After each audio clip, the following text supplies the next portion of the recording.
When my husband said he'd pay for the dog's vet before paying for my son's braces, I stayed silent.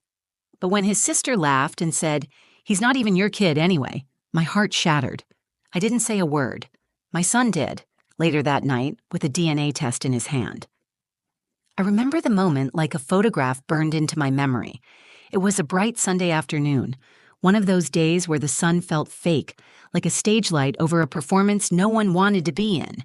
The grill was going, the dog was barking, and Gavin, my husband, was tossing back a beer like it was water.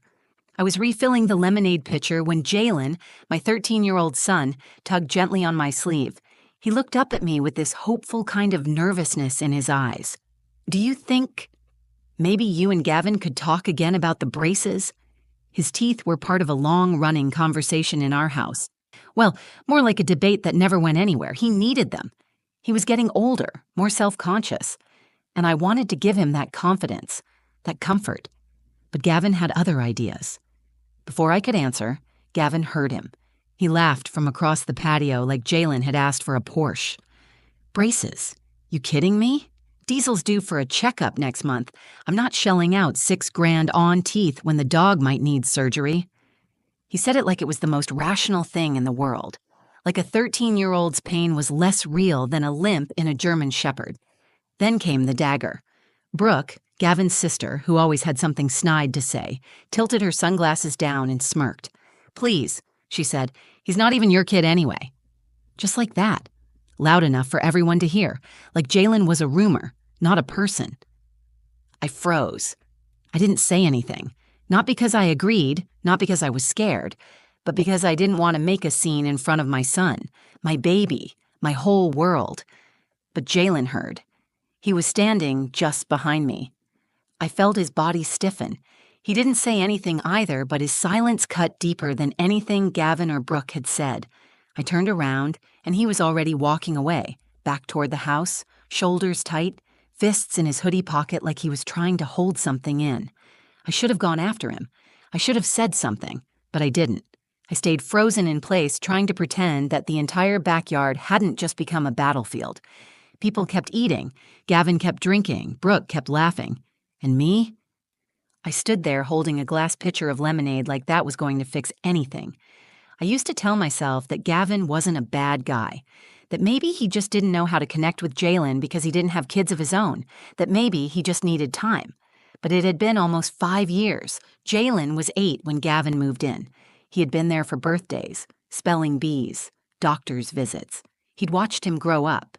Yet he still acted like Jalen was a guest, someone passing through, someone temporary. And Brooke? She treated me like a mistake Gavin hadn't figured out how to fix yet. She'd once told me at Thanksgiving that I was a lot for someone with a kid and no ring. I had the ring now, but the judgment never left. That Sunday, the crack in the foundation became a full collapse. Gavin didn't know it, but something had shifted in Jalen, and in me too. Because when Jalen finally spoke up, it wasn't with a raised voice or angry tears. It wasn't in front of a barbecue crowd or over dinner. It came later, quietly, powerfully, with a white envelope and a truth Gavin wasn't ready for. That's the moment I want to tell you about. The night my 13-year-old son stood in our living room and asked his stepfather to explain a DNA test. The night everything changed, and it all started with a single sentence. "I'll pay for the dog's vet before I pay for that kid's braces." My name is Amara. I'm 33 years old, a registered nurse, and a single mom. Well, I was a single mom until I married Gavin. Jalen came into my life when I was 19. His father, Terrence, was my high school boyfriend. We were reckless, in love, and thought forever meant something. But by the time Jalen turned 2, Terrence was long gone, chasing a music career out west. No calls, no visits, just silence. It was just me and my son from then on. We had it rough for a while. I worked nights at a diner, studied for my LPN by day, slept in pieces when I could. Jalen was my anchor, my reason. Every little smile, every "I love you, Mama," kept me going. He never asked why his dad wasn't around. I think, even as a kid, he sensed that the truth would hurt more than it would help. When Jalen was 8, I met Gavin. He was the opposite of every man I'd known, calm, collected. He didn't interrupt when I talked. He looked me in the eye. He made me laugh. God, I needed that. We met at a hospital fundraiser I had no business attending, tagging along with my supervisor who insisted I needed a real night out. Gavin was one of the donors. His confidence was magnetic. He asked me out right there. I was hesitant. Single moms don't get swept off their feet, but he was patient, persistent. At first, Gavin made an effort with Jalen, took him to the movies, helped with homework, even taught him how to ride a bike without training wheels. Jalen adored him. I remember one night, Jalen whispered, "Do you think Gavin's gonna stay?" My heart cracked a little at that. I told him, "I think he just might." We got married 2 years later. It wasn't a big wedding. Just me, Gavin, Jalen, a judge, and a few friends. Brooke, his sister, was there too, in a tight dress and tighter smile. She hugged Gavin like I wasn't even part of the picture. She never liked me. I was too something. Too loud, too young, too poor, too already has a kid. I never figured out exactly what, but she carried her judgment like perfume, strong and lingering. After we moved into Gavin's house, things slowly shifted. Gavin stopped calling Jalen buddy and started calling him kid. He'd correct him sharply over little things, like forgetting to take out the trash or leaving shoes by the door. Never yelling, just that quiet, cold disappointment that cuts deeper than anger. He'd say things like, "You should know better," or "I'm not your babysitter." At first, I brushed it off, told myself he was stressed, adjusting, told myself every blended family takes time, but time kept passing, and the warmth never came back. Gavin bought a dog, Diesel, about a year after we got married, a big German Shepherd rescue. Diesel became Gavin's pride and joy. He trained him, fed him by hand, bought him a $300 custom bed. He took more photos of that dog than he ever took of Jalen. I used to joke that Diesel was the real baby of the family, and Gavin would laugh like that wasn't exactly true. Jalen noticed. Of course he did. He started pulling back. Not all at once, just little things. He stopped asking Gavin to play video games, stopped waiting for him to come home, eventually stopped trying to impress him at all. I kept trying to hold everything together. I didn't want to admit that the man who'd promised to love us both only had room for one of us. I made excuses. I told Jalen, Gavin's under pressure with work, or he just shows love differently, but my son is smart. Too smart. By the time Jalen turned 13, he barely spoke at the dinner table. His shoulders were always tense. He carried himself like he was bracing for something, even at home. That's what broke me the most. Home was supposed to be safe, but for him it was starting to feel like a place where he didn't belong. And me? I felt like I was constantly standing between two walls that were slowly closing in. Gavin's coldness on one side, Jalen's quiet hurt on the other.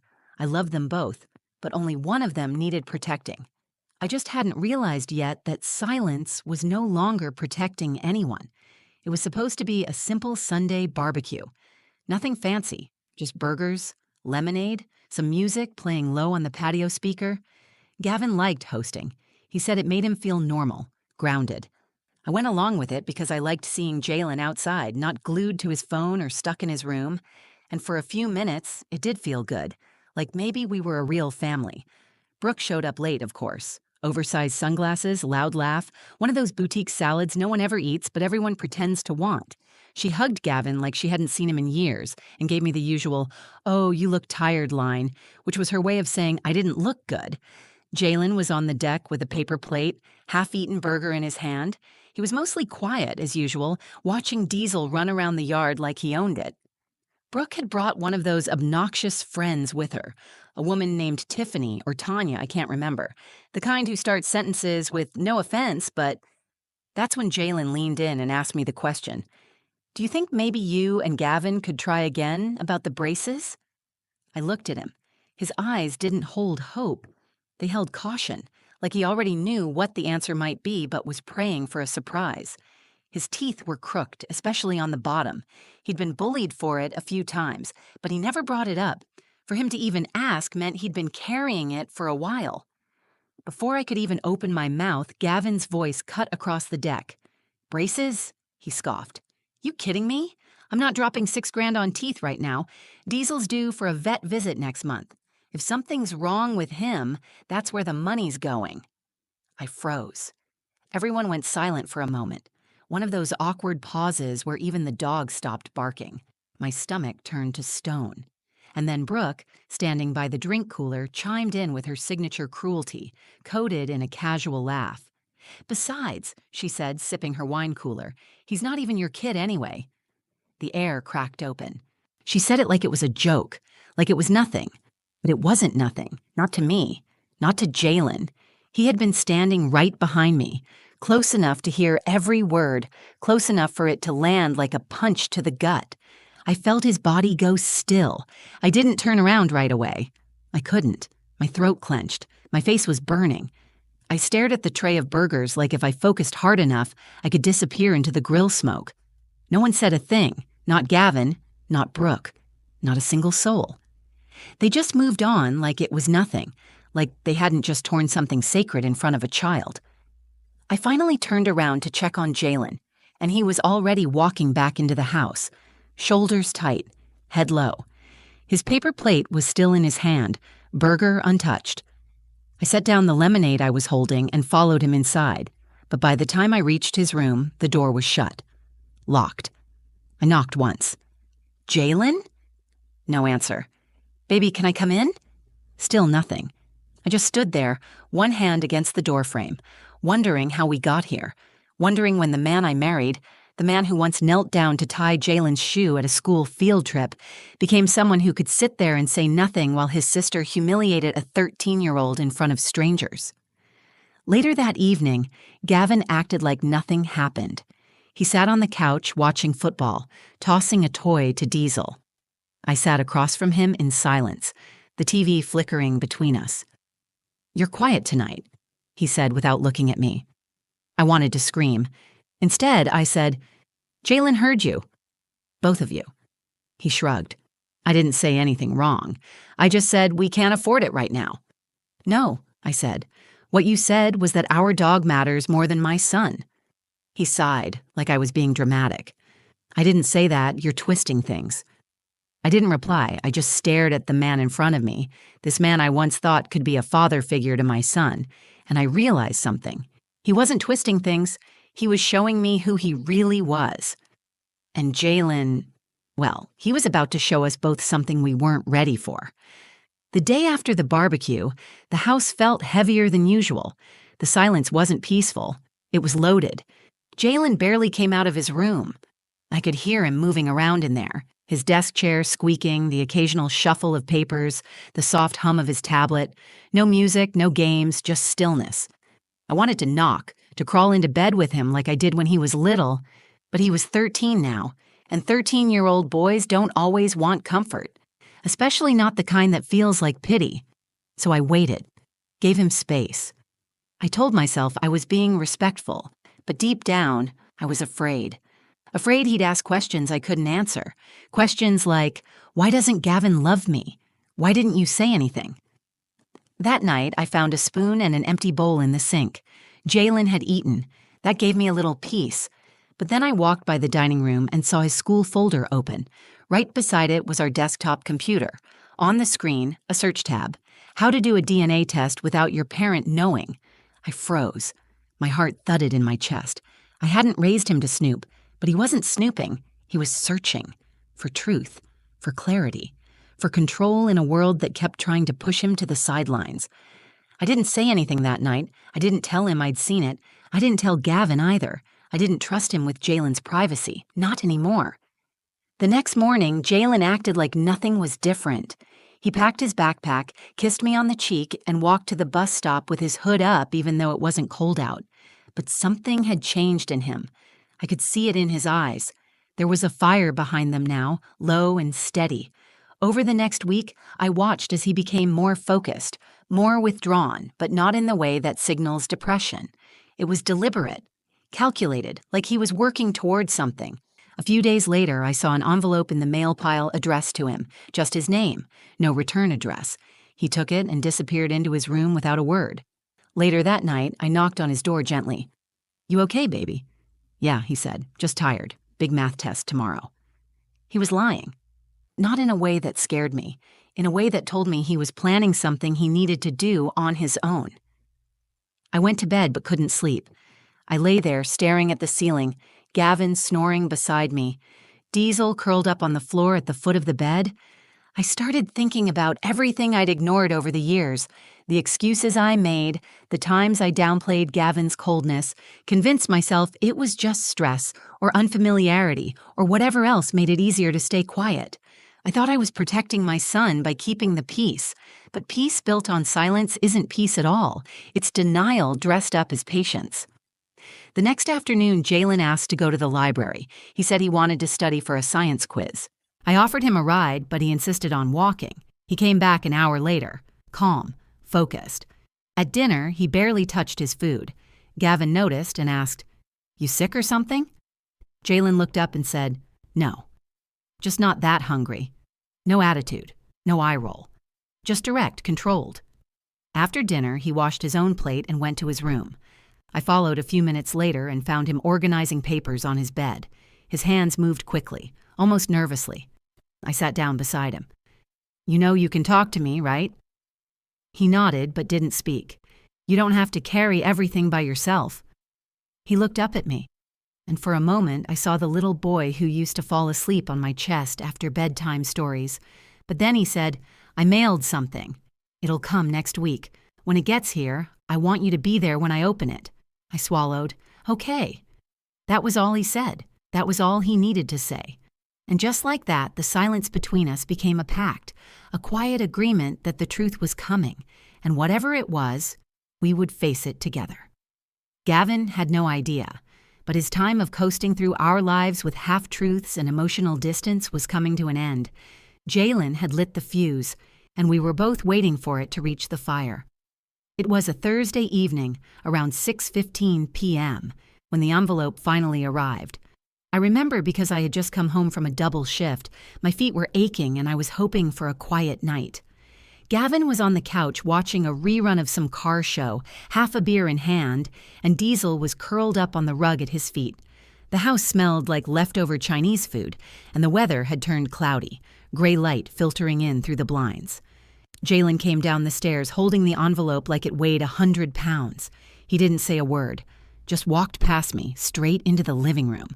"Hey, kid," Gavin said, eyes still on the screen. Jalen stood in front of the TV, blocking it. Gavin leaned sideways to see around him. "What are you doing?" he asked, more annoyed than curious. Jalen held up the envelope. "Before you leave tonight, can you explain this?" Gavin frowned. "Explain what?" Jalen opened the envelope and pulled out the paper, hands steady. "This DNA test. It says we're not related, that you're not my biological father."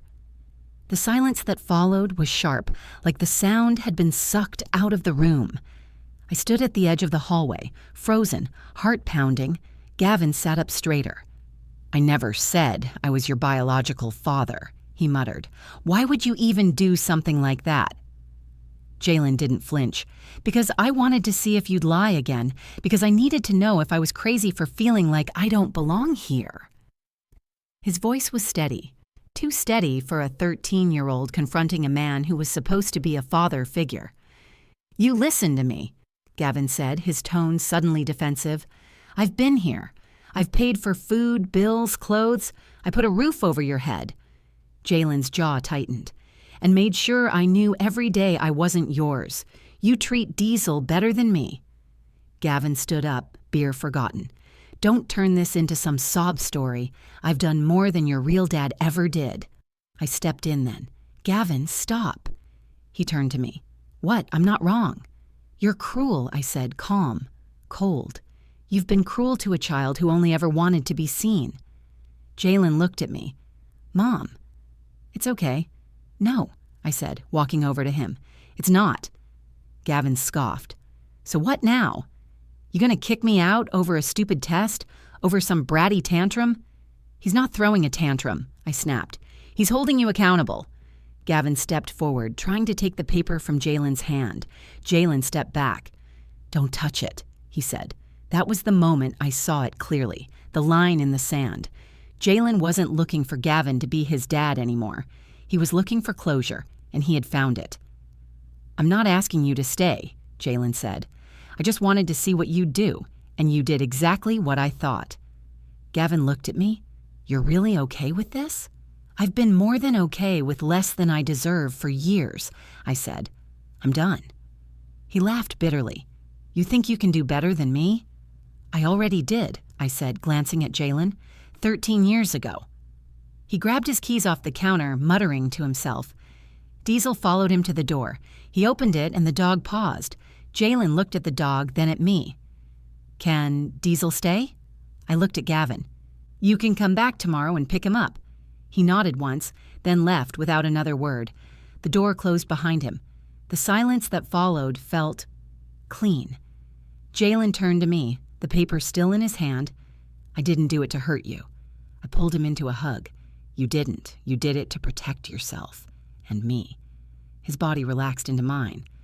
"I just needed to know the truth." "You knew it all along," I whispered. "You just needed him to admit it." For the first time in a long while, Jalen smiled. Not a forced smile, not a polite one, a real one. That was the night my son stood up for himself. And for me, that was the night we both stopped pretending. And that was the night the truth finally set us free. 6 months later, our house is quieter, but not in the heavy, suffocating way it used to be. The silence now feels peaceful, like a deep breath you didn't know you were holding. We moved, just a 2-bedroom rental about 15 minutes from the old place. It's smaller, but it's warm, comfortable, ours. No one walks on eggshells anymore. No more pretending, no more weighing every word. The tension that used to wrap around my chest like wire is gone. Gavin hasn't been back. He picked up Diesel the next morning. Jalen helped pack the dog's things, food, leash, toys, without saying much. I think he needed to do it, to close the door, literally and emotionally. Gavin tried to talk to me then, said he never meant for it to go this far. But by then, I had nothing left to say. Words didn't matter anymore. Only actions did. My parents, who live out of state, heard about everything when I finally called them crying 2 days after Gavin left. My mom asked me one question. "Do you need help?" I said yes. For once, I said yes. A week later, they wired money for Jalen's braces. We drove to the orthodontist together. Jalen kept trying to act cool about it, but I caught him smiling in the rearview mirror. "I'm going to look like a robot," he said, and I laughed harder than I had in months. He doesn't hide his teeth anymore, even though they're still in the process of being straightened. He smiles bigger now, freer. At school, he joined the robotics club. He's even mentoring a 6th grader who just moved into the district. I overheard him once, explaining how just because someone's in your house doesn't mean they're family. It stung a little to hear, but he wasn't wrong. Sometimes people ask if I'm angry, at Gavin, at Brooke, at myself. And the truth is, I'm not angry anymore. I was. I had nights where I cried in the shower until the water went cold. I had mornings where I wanted to scream at myself for not walking away sooner. But anger has a short battery life. What lasts longer is clarity, peace. That sense of knowing you did the right thing. Not the easy thing, not the comfortable thing, but the right one. Jalen taught me that. He showed me what it looks like to stand up when it would be easier to stay quiet. He didn't scream, didn't throw things, didn't beg to be loved. He asked a question. He asked for honesty. And when he didn't get it, he made peace with the truth and let it go. That's more strength than most adults I know. Sometimes, when I watch him doing homework or making a grilled cheese, I think back to that barbecue, to the moment I let someone else's cruelty hang in the air while my son stood beside me, silently absorbing it. That's the one thing I still carry, the guilt of not speaking up, of letting him carry the weight of being not really his in front of strangers. But he forgave me, not with words, but with how he leans into me now, with how he laughs more often, with how he trusts me again. One night, he asked if I'd ever get married again. I told him I didn't know. "Just make sure he doesn't suck next time," he said. I laughed. Deal. I don't know what the future looks like in detail, but I know this. I won't shrink myself again to protect someone else's comfort. I won't teach my son that silence is strength, because it isn't. Strength is standing up, speaking out, asking the hard questions and being willing to hear the answers, even if they break your heart. Jalen still has the DNA results. He keeps them folded up in a box under his bed, alongside old birthday cards, his first drawing of our cat from preschool, and a photo of the two of us at the beach when he was 5. He says he doesn't need the paper anymore, but he keeps it just in case. Just in case of what? I asked once.